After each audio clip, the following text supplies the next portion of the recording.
सभी को मेरा नमस्कार। मैं Kuldeep Birwal, lecturer in commerce, government senior secondary school Kalayat, district Kaithal, आप सबका आज की ऑनलाइन क्लास में स्वागत करता हूं। आज हम 11वीं कक्षा के व्यवसाय अध्ययन विषय के अंतर्गत संग्रहण सेवाएं नामक टॉपिक के ऊपर चर्चा करेंगे। तो चलिए शुरू करते हैं आज की ऑनलाइन क्लास। चलिए शुरू करते हैं संग्रहण सेवाएं। एक लाइन बोलता हूं इस टॉपिक को शुरू करने से पहले कि संग्रहण द्वारा समय उपयोगिता का सृजन होता है। Warehousing creates time utility. इस लाइन के अंदर जो है वो इस पूरे पाठ का सार है कि संग्रहण क्यों महत्वपूर्ण है। संग्रहण द्वारा समय उपयोगिता का सृजन होता है, मतलब समय जब आए किसी भी वस्तु को बेचने का, उस समय पर मेरे पास में वो वस्तु उपलब्ध हो, ये काम जो है वो संग्रहण करता है। मतलब बना लिया मार्च में, लेकिन उस वस्तु की आवश्यकता मुझे अप्रैल, मई, जून, जुलाई, अगस्त तक पड़ने वाली है और मैं एडवांस में सामान बनाकर रखूं तो कहाँ रखूं?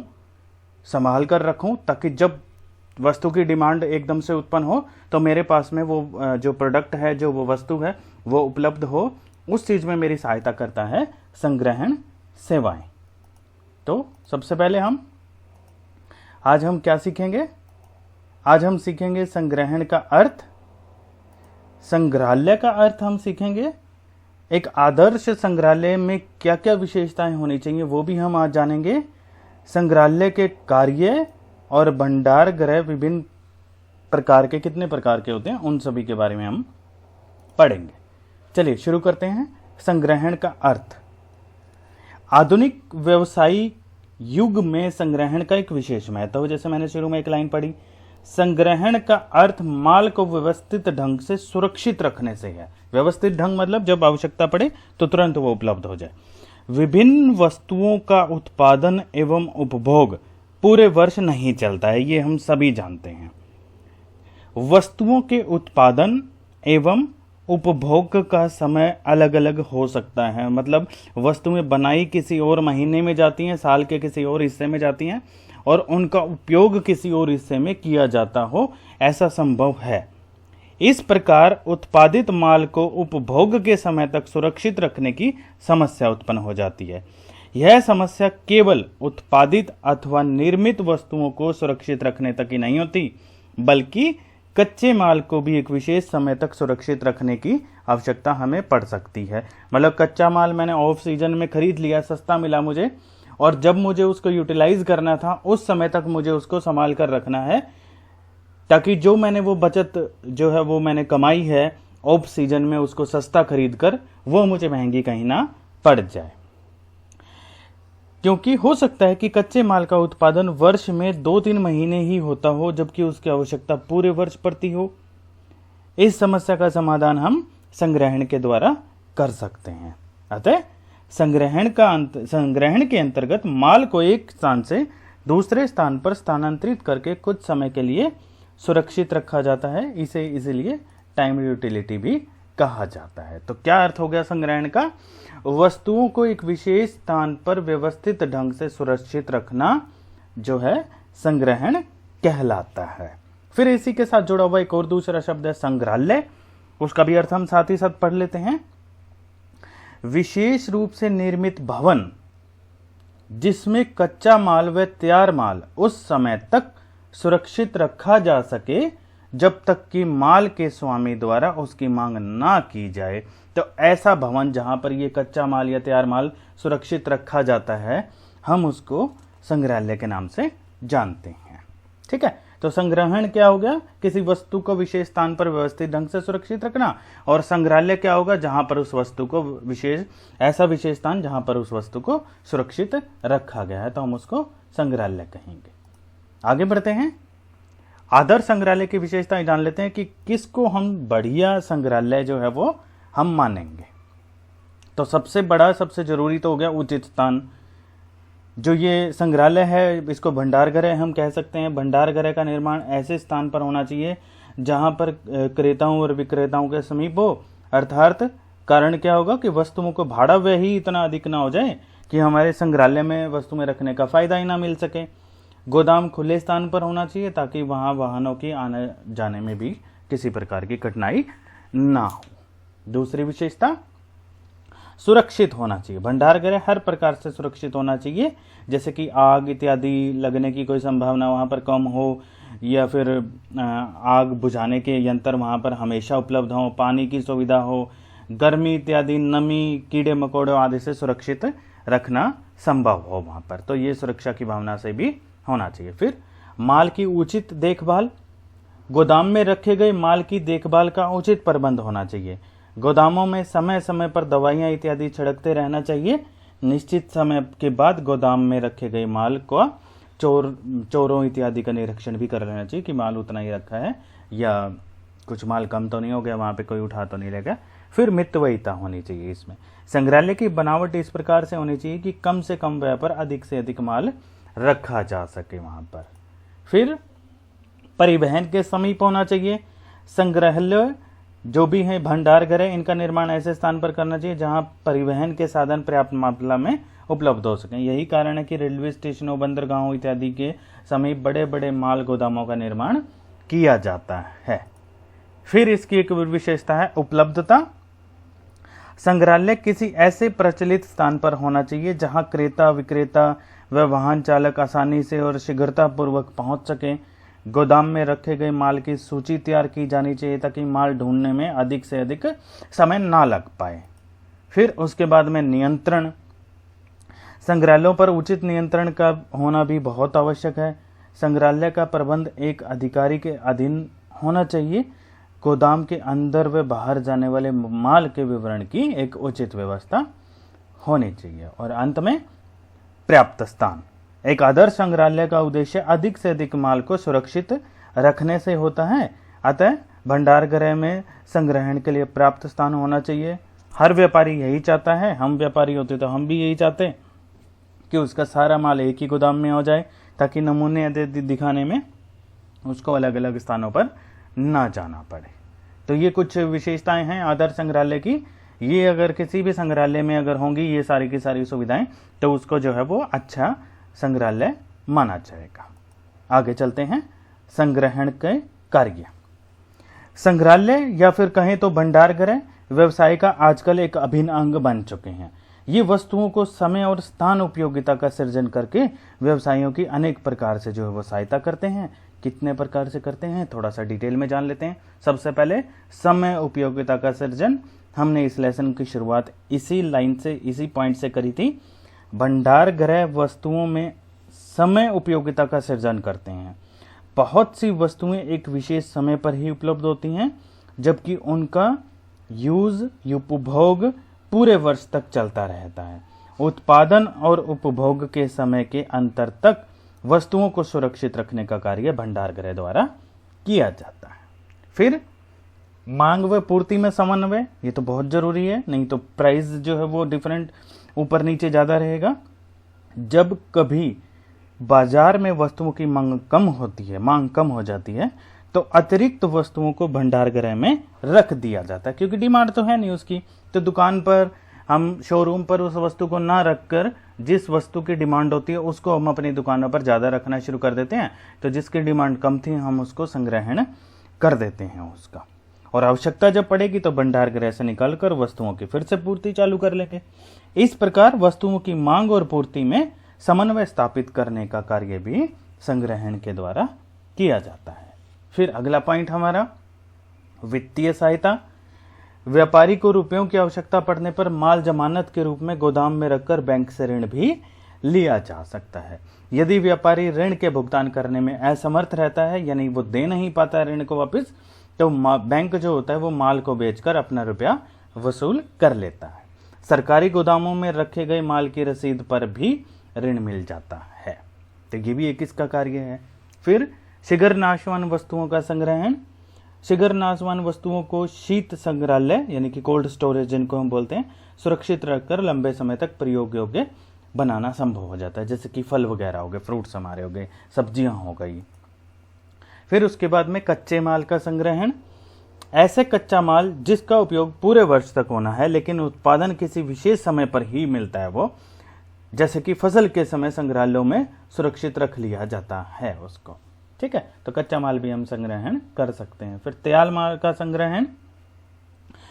ऐसे बहुत कम हैं जो सभी निर्मित वस्तुएं एक ही समय पर बनते ही बिक जाएं। जिस माल की बाजार में तुरंत मांग नहीं है उसको सुरक्षित रखने के लिए भंडार गृह में भेज दिया जाता है, और भंडार गृह सेवा उपलब्ध ना हो तो ऐसा अतिरिक्त उत्पादन सुरक्षा के अभाव में शीघ्र ही नष्ट हो जाता है। तो ये भी एक इसका कार्य है। फिर मूल्यों में स्थिरता। प्रत्येक उत्पादन या निर्माता यह चाहता है कि उसे उसके माल का उचित दाम जो है वो प्राप्त हो जाए। उत्पादन के समय यदि अतिरिक्त माल बाजार में आ जाए तो फिर क्या होगा, कीमत में जो है वो ऊपर नीचे उतार चढ़ाव अधिक आना शुरू हो जाएगा। दूसरी ओर जब उत्पादन नहीं होता तो माल की अतिरिक्त मांग होने से उसकी कीमत बढ़ जाती है। ऐसा हमने इकोनॉमिक्स में पढ़ा है। अतिरिक्त उत्पादन के समय माल को भंडारण में रखकर मूल्य में स्थिरता बनाई रखी जा सकती है। और संग्रहण का अंतिम महत्वपूर्ण कार्य आयात कर में देरी से भुगतान में सहायता। आयातित वस्तुओं पर आयात कर का भुगतान करना होता है जो हम बाहर से वस्तुएं मंगवाते हैं। यदि किसी कारणवश व्यापारी आयात का भुगतान ना कर सके तो माल को एक निश्चित समय तक विशेष प्रकार के गोदाम में रख दिया जाता है। इससे क्या होता है कि आयात कर का भुगतान करने पर माल को छुड़वा लिया जाता है। तो ये भी एक सुविधा है। उस टाइम मेरे पास में आयात कर के भुगतान करने के लिए पैसे नहीं थे तो हम भंडारण गृह पर रख कर और जो है वो फिर जब आयात कर हम उसका भुगतान करेंगे तो हमें वो माल मिल जाएगा। इसके बाद आगे चलते हैं भंडार गृहों के प्रकार। सबसे पहले आ जाते हैं हमारे सरकारी भंडारण गृह है, क्योंकि अलग अलग प्रकार के हो सकते हैं। कोई सरकारी मिलेगा, कोई निजी व्यक्तियों के द्वारा चलाया गया होगा, कहीं भंडारण का उद्देश्य बैंक से सहायता प्राप्त करना होगा, कहीं पर इनका उद्देश्य नाशवान वस्तुओं को सुरक्षित रखने के लिए होगा। तो अलग अलग प्रकार के भंडार गृह जो है वो अक्सर देखने में पाए जाते हैं। तो सबसे पहला सरकारी भंडार गृह। ये भंडार गृह केंद्रीय सरकार, राज्य सरकार अथवा निगमों के द्वारा स्थापित किए जाते हैं। इनका उद्देश्य सरकारी माल का भंडारण करना होता है। अगर हम उदाहरण की बात करें तो भारतीय खाद्य निगम या फिर राज्य व्यापार निगम इसी उद्देश्य से गोदाम बनाए गए हैं। फिर हमारा दूसरा आ जाता है निजी भंडार। ये भंडार गृह व्यापारी अपने निजी प्रयोग के लिए बनवाते हैं। समय समय पर क्रय किया गया या निर्मित किया गया अतिरिक्त माल यहाँ पर स्टोर किया जाता है। इन भंडार गृहों में अन्य व्यापारियों के माल रखने की सुविधाएं उपलब्ध नहीं होती हैं। तो निजी भंडार गृह कौन सा होगा, जो व्यापारी ने स्वयं अपने माल के लिए ही बनवाया है। फिर आ जाता है हमारा सार्वजनिक भंडार गृह। ये भंडार गृह सरकार द्वारा अथवा किसी कंपनी के द्वारा बनाए जाते हैं। इनका उद्देश्य सरकारी अथवा निजी न्यायिक और सार्वजनिक होता है।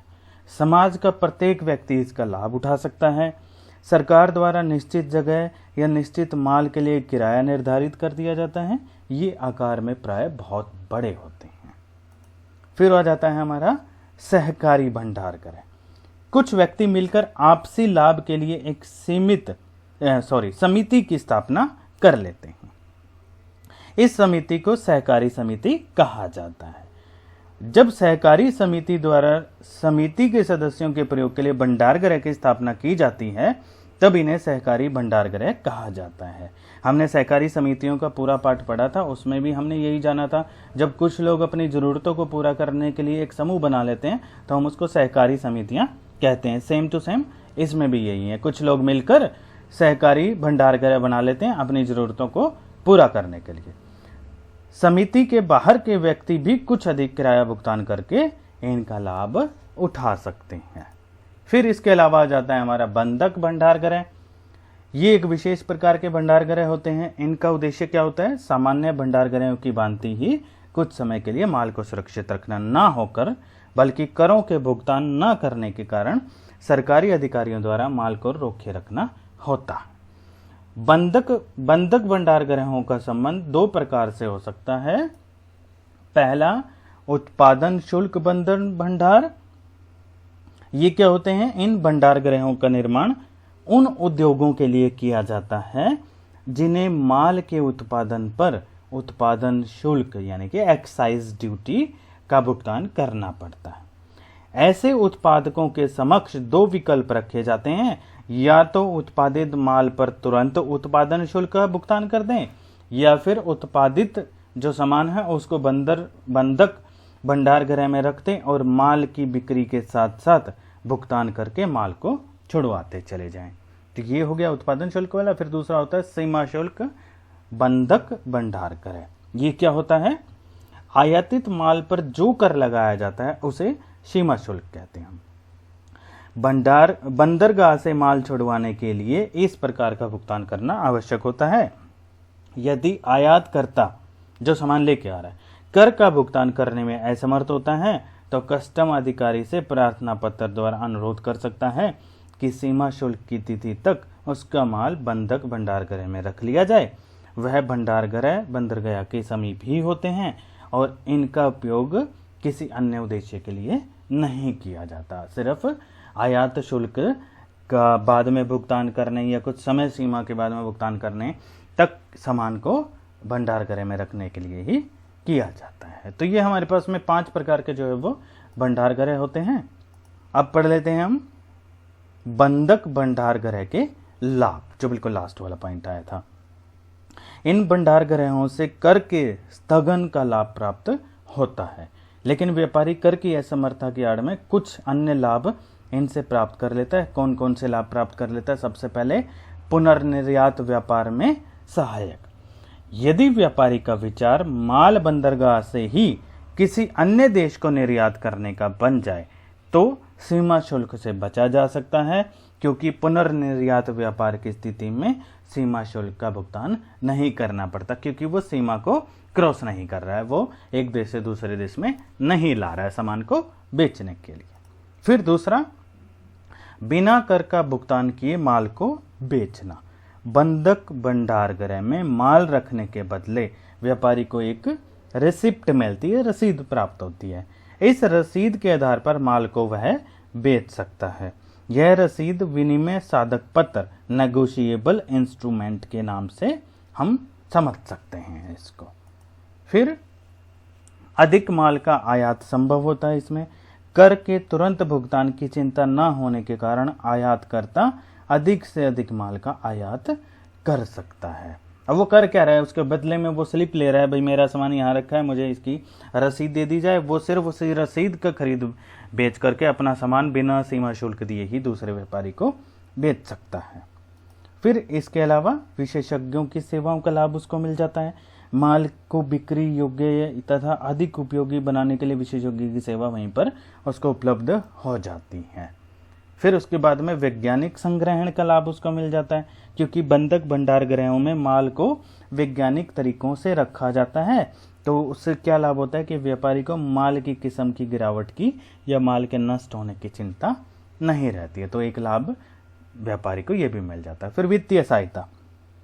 बंधक भंडारगृहों से प्राप्त रसीद के आधार पर हम बैंक से ऋण भी ले सकते हैं। फिर अधिक हानि से छुटकारा मिल जाता है। यदि बाजार में माल की मांग शून्य होने के कारण आयात कर की रकम माल के बाजार मूल्य से अधिक हो जाए तो प्रार्थना पत्र देकर माल का स्वामित्व त्याग किया जा सकता है। इस प्रकार अत्यधिक हानि से उसको छुटकारा भी मिल जाता है। फिर उसके बाद में कर के धीमी गति से भुगतान का लाभ उसको मिल जाता है। भंडारगृह में रखे गए माल पर धीरे धीरे कर का भुगतान करके माल को छुड़वाया जा सकता है। मतलब जरूरी नहीं है सारा के सारा माल एक ही बार में उठाए, वो धीरे धीरे कुछ कुछ माल उठाकर जितना माल उठाएगा उस पर उतना ही कर देकर जो है वो अपने माल को छुड़वा सकता है। तो ये था हमारा आज का टॉपिक। संग्रहण सेवाएं बहुत ही महत्वपूर्ण होती हैं ये हमारे व्यापार के लिए। क्यों? क्योंकि हमने ऑफ सीजन में, ऑफ सीजन वो है जिसमें वस्तु को बेचने का जो है वो समय नहीं है, वहाँ पर हम माल तैयार कर लेते हैं सस्ता कच्चा माल लेकर। और जब वस्तु का सीजन आता है, उदाहरण ले तो ऊनी वस्त्र, गर्म वस्त्र जो होते हैं, जो अक्सर जो अधिकतर हम सर्दियों में ही पहनते हैं, उसका हम निर्माण अगर गर्मियों में कर लें और फिर सर्दियों में एकदम से डिमांड होने पर मैं एकदम से माल का भुगतान करूं तो वहाँ पर प्रॉफिट कमाया जा सकता है। तो इतने समय तक मुझे उस माल को कहीं ना कहीं रखने के लिए जगह चाहिए, जिसको हम संग्रहालय के नाम से जानते हैं। तो ये था बच्चों हमारा टॉपिक।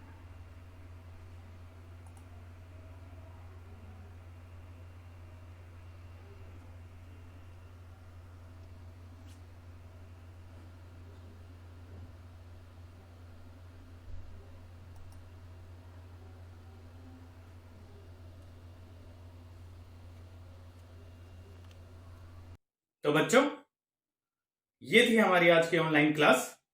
आज हमने संग्रहण का अर्थ जाना, संग्रहालय का अर्थ जाना और एक अच्छे संग्रहालय में कौन कौन सी विशेषताएं होनी चाहिए उसके ऊपर हमने चर्चा की। उम्मीद करता हूं आप सबने ध्यान से सुना होगा। आप सबका धन्यवाद।